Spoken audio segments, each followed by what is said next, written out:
Здравейте на всички! Казвам се Илиян, родом съм от красивата Варна, България. Решил съм да заснема това видео, за да споделя с вас колко съм доволен от резултатите след трансплантация на коса в клиника на Истанбул. Обръщам внимание, само след 9 месеца.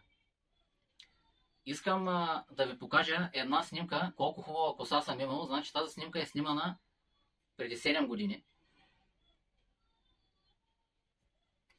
Но вследствие прекарани вирусни инфекции и нещо, което се установи на прегледа в Истанбул, че имам слабо оросяване на скалпа, за което аз потвърждавам, че наистина е така.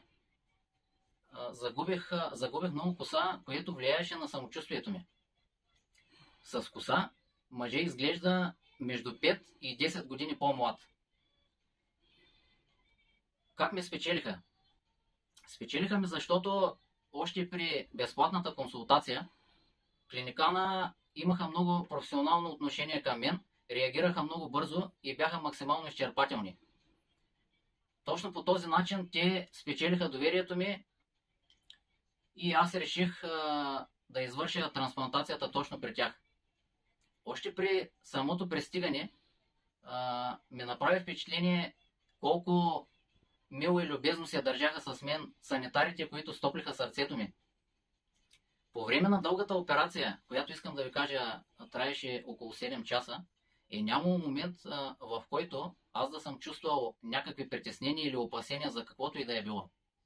Другото, което много ме впечатли при тях, е специалната им серия от продукти за коса. Искам да ви покажа специалния им възстановяващ шампуан за коса, пяна за коса, специален спрей серум, комплекс от мултивитамини и минерали.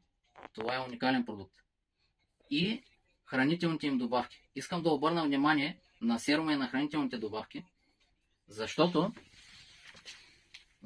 те решиха втория ми проблем, който беше свързан с прекомерно омазняване на скалпа.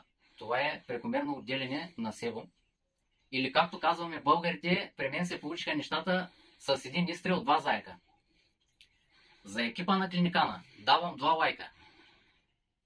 И съм се налял чаша прекрасно българско вино, за да благодаря на прекрасния екип на клиникана, най-добрата клиника за трансплантация на коса в град Истанбул. На здраве, приятели! Щом при мен се получиха нещата, значи и вие не трябва да имате никакви съмнения относно самото присаждане. Желая успех на всички ви!